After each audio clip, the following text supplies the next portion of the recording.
وہ سب ذکر کر رہے ہیں. کوئی بتاتا کہ وہ ستارہ طلوع ہو گیا ہے, کوئی جبے کو دیکھ کر بتا رہا ہے, کوئی کھجوروں کی بستی کو دیکھ کر کہتا ہے کہ نبی نے ہجرت یہاں کرنی ہے. تو سبحان اللہ, میرے آقا کی ولادت کی رات مکے مدینے میں ذکر خیر ہو رہا ہے, اور آج بھی الحمدللہ ساری دنیا میں ذکر خیر ہو رہا ہے, اور یہ ذکر خیر ہوتا رہے گا, کیونکہ رہے گا یوں ہی, ان کا چرچا رہے گا. پڑے خاک ہو جائیں جل جانے والے, عرش پہ تازہ چھیڑ چھاڑ, فرش پہ طرفہ دھوم دھام, کان جدھر لگائیے تیری ہی داستان ہے. تو اے میرے پیارے اسلامی بھائیوں, ہم سب نے اس بار جشن ولادت کو, نبی اگلا مہینہ نبی پاک علیہ الصلوۃ والسلام کی ولادت کا مہینہ ہے, اسے بڑی شان و شوکت کے ساتھ سیلیبریٹ کرنا ہے. اور 1500 سال کیسے ہو گئے؟ کیونکہ 1447 ہجری چل رہا ہے. یہ جو سال ہے نا, اس کو سمجھ لیجئے, نبی پاک جب مکے سے مدینے ہجرت کر کے تشریف لے گئے, اس دن سے یہ ہمارا جو ہجری کیلنڈر ہے یہ شروع ہوا ہے. یعنی آج اگر 1447 سن ہجری ہے تو سمجھیے 1447 ایئرز پہلے میرے آقا نے مکے سے مدینے ہجرت کی تھی. اور جب نبی پاک نے مکے سے مدینے ہجرت کی, یہ 53 سال کی عمر مبارک میں نبی پاک نے یہ مائگریشن کی تھی, یہ ہجرت کی تھی. مکی زندگی 53 سال ہے, مدنی زندگی 10 سال ہے, تو 53 ایئرز کی ایج میں مائگریشن ہوئی, ہجرت ہوئی, اور 53 میں اگر آپ 1447 پلس کر لیں تو یہ 1500 بنتا ہے. تو اس بار 12 ربیع الاول کو جو دن آ رہا ہے, یہ سبحان اللہ میرے آقا کا 1500 سالہ جشن ولادت ہے. تو پہلے تو آپ سب کو مبارک ہو, اللہ ہمیں خیر سے نصیب فرمائے. ہم نے 1400 سالہ جشن ولادت نہیں دیکھا, ہم 1600 سال والا بھی نہیں دیکھ پائیں گے, یہ 1500 سال والا اللہ ہمیں خیر سے نصیب کرے. اب دیکھیں دنیا سیلیبریٹ کرتی ہے, 25 سال ہو جائیں تو کہتے ہیں گولڈن جوبلی ہے, اور جناب 50 سال ہو جائیں تو سلور, پھر 50 ہو جائے تو گولڈن, 75 ہو جائے تو کہتے ہیں ڈائمنڈ. شاید 100 سالہ کی کوئی جوبلی نہیں ہے, کیونکہ ختم ہی ہو جاتا ہے, بندہ بچتا نہیں. اور میرے آقا کا 1500 سالہ جشن ولادت ہے. اور سبحان اللہ, ذرا غور کیجئے, میرے آقا وہ ہیں جن کی شان کیا ہے کہ وہ اشارہ فرمائے تو چاند 2 ٹکڑے ہو جایا کرتا, نبی پاک دعا فرماتے تو سورج پلٹ آتا. میرے آقا سبحان اللہ, اللہ نے کیسی شانیں عطا فرمائیں. معجزات بیان کرنے کا وقت نہیں ہے, مگر میں ایک اور طرف آپ کو لے کے جانا چاہ رہا ہوں. یہ تو اس وقت کی شان تھی نا, مگر قرآن کا نبی پاک سے ایک وعدہ ہے, اور قرآن فرماتا ہے وَلَلْآخِرَةُ خَيْرٌ لَكَ مِنَ الْأُولَىٰ, اور بے شک تمہارے لیے ہر پچھلی گھڑی پہلی سے بہتر ہے. یعنی جب سے نبی پاک علیہ الصلوۃ والسلام کو رب کریم نے پیدا فرمایا, آپ انتہائی اونچا رتبہ رکھتے تھے. جب سے اللہ پاک نے آپ کو فرمایا تب سے آپ تک آپ ہی سب سے افضل, سب سے اعلیٰ, سب کے آقا ہیں. مگر سبحان اللہ, ہر گزرنے والا دن آپ کے رتبوں میں اضافہ ہو رہا ہے. ان 1500 سال میں میرے آقا کے رتبوں کا اور ان کے کمالات کا کیا عالم ہوگا. قرآن کہتا ہے وَلَلْآخِرَةُ خَيْرٌ لَكَ مِنَ الْأُولَىٰ, اور بے شک تمہارے لیے ہر پچھلی گھڑی پہلی سے بہتر ہے. یعنی نبی پاک بڑھتے چلے جا رہے ہیں, ان کے مرتبے بڑھتے جا رہے ہیں. تو 1500 سال ہو گئے ہیں, اور وہ دن میلاد کا دن آنے والا ہے. تو ہم عاشقان رسول کے لیے اس سے بڑی سعادت کیا ہوگی کہ اپنے نبی کی ولادت کی خوشی منائیں. ہاں اب اس سبحان اللہ, اچھا اس کو تھوڑا سا ٹائم چونکہ ختم ہو رہا ہے, ایک بات سے سمجھ لیتے ہیں کہ کیسی شانیں بڑھ رہی ہیں. جب نبی پاک علیہ الصلوۃ والسلام نے حجت الوداع کے موقع پر خطبہ دیا تھا, 1,24,000 صحابہ تھے, اور آج دنیا میں بتایا جا رہا ہے کہ 2 ارب تقریباً 2.5 ارب مسلمان ہیں.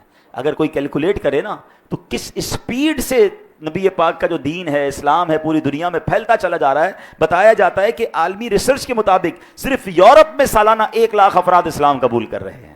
اس طرح اللہ کی رحمت سے دین بلند ہو رہا ہے, اسلام بلند ہو رہا ہے, اور بیسیکلی نبی پاک کا چرچا بلند ہو رہا ہے. یہ آپ ہی پیغام لے کر آئے اور آج پوری دنیا میں بڑھتا چلا جا رہا ہے. تو ہر گزرنے والا دن سبحان اللہ, وَرَفَعْنَا لَكَ ذِكْرَكَ کا ہے سایہ تجھ پر, ذکر اونچا ہے تیرا, بول ہے بالا تیرا. تو یہ بڑھتا ہی جا رہا ہے, اور انشاءاللہ صبح قیامت تک بڑھتا جائے گا. تو ہمیں بھی یہ خوشی کو منانا ہے. اب اس خوشی کا انداز کیا ہونا چاہیے, یہاں میں گزارش کروں گا, چونکہ یہ special 1500th birth day of رسول پاک علیہ السلام ہیں, تو کچھ اسپیشل ہونا چاہیے. اپنے گھر بھی سجائیں, اپنے آفس سجائیں, پرچم لگائیں. سبحان اللہ, پرچم اس لیے لگائیں کہ دن کو میری دکان, میرے کارخانے, میرے آفس یا میرے گھر کے پاس سے کوئی گزرے تو اسے پتہ چلے کہ کسی عاشق رسول کا گھر ہے, اور رات کو گزرے تو وہ چراغا بتائے کہ یہ میرے آقا کے غلام کا گھر ہے, اور یا اس کا آفس ہے, یا اس کی فیکٹری ہے. اور اس کے ساتھ ساتھ اگر آپ کاروبار کرتے ہیں, جو بھی آپ کی پروڈکٹ ہے اس میں 15% ڈسکاؤنٹ دیں, یا 1500 لوگوں کو کھانا کھلائیں, 1500 لوگوں کو راشن تقسیم کریں, 1500 غریبوں کا علاج کروا دیں. بنائیں, 1500 یا 15 کے فگر کو پروموٹ کریں. لوگ آپ سے پوچھیں یہ کیوں کر رہے ہیں, تو بتائیں میرے آقا کا 1500 سالہ جشن ولادت ہے. اور ہاں اس بار تو کمال یہ ہوا ہے, میرے آقا کی شان ہے نا, ہر گزرنے والا دن چرچا بلند ہونا ہے. OIC ہے انٹرنیشنل جو اسلامک آرگنائزیشن ہے تمام اسلامی ممالک کی, انہوں نے باقاعدہ قرارداد پاس کی ہے کہ یہ آنے والا سال نبی پاک کا 1500 سالہ جشن ولادت ہے, ہم دھوم دھام سے منائیں گے. الحمدللہ پاکستان کی قومی اسمبلی, پاکستان کے سینٹ میں بھی, اور اس میں بھی آپ کو خوشی ہوگی کہ دعوت اسلامی کی مجلس رابطہ کی کاوشوں کی برکت سے ان دونوں سینٹ میں اور قومی اسمبلی میں بھی قرارداد پاس ہو گئی ہے کہ انشاءاللہ پاکستان کے تمام سرکاری اداروں میں شاندار طریقے سے 1500 سالہ جشن ولادت منایا جائے گا. تو ہم سب نے اس خوشی میں اپنا حصہ ڈالنا ہے. اور آخری بات, گھر ضرور سجائیے جناب, مارکیٹ ضرور سجائیے, مگر اپنا آپ بھی سجائیے, اپنا کردار بھی سجائیے. آج سے نبی پاک کے لیے گفٹ تیار کرتے ہیں, اور وہ گفٹ کیا ہو سکتا ہے؟ میرے آقا کو سب سے زیادہ پسند کیا ہے؟ خود فرماتے ہیں جعلت قرۃ عینی فی الصلاۃ, نماز میں میری آنکھوں کی ٹھنڈک ہے. آج سے 5 وقت نماز پڑھ کے نبی پاک کے لیے میلاد کا گفٹ تیار کریں کہ یا رسول اللہ آپ کا 1500 سالہ جشن ولادت ہے, اب میری کوئی نماز قضا نہیں ہوگی. اس بار سچ بول کر میلاد بنانا ہے, وعدے پورے کر کے میلاد بنانا ہے, مسلمانوں کی ہیلپ کر کے میلاد بنانا ہے, اور یہ سارے تحفے نبی پاک کی بارگاہ میں پیش کرنے ہیں. اللہ کریم ہمیں ان سالوں میں خاص طور پہ ربیع الاول کے دنوں میں خوب نیکیاں کرنے, اور خاص طور پر ہو سکے تو پہلی ربیع الاول سے 12 ربیع الاول تک روزانہ 1500 بار درود پاک پڑھ کے نبی پاک کی بارگاہ میں درود و سلام کا تحفہ بھی پیش کریں. تو انشاءاللہ کیا پیش کریں جانا, کیا چیز ہماری ہے, یہ دل بھی تمہارا ہے, یہ جاں بھی تمہاری ہے. ہم اپنی حیثیت کے مطابق تحفہ پیش کریں, اور پھر نبی پاک کی رحمت سے جب عطائیں ہوں گی تو ان عطاؤں کا شمار کچھ اور ہی ہوگا. اللہ ہمیں ربیع الاول کی برکتیں نصیب فرمائے.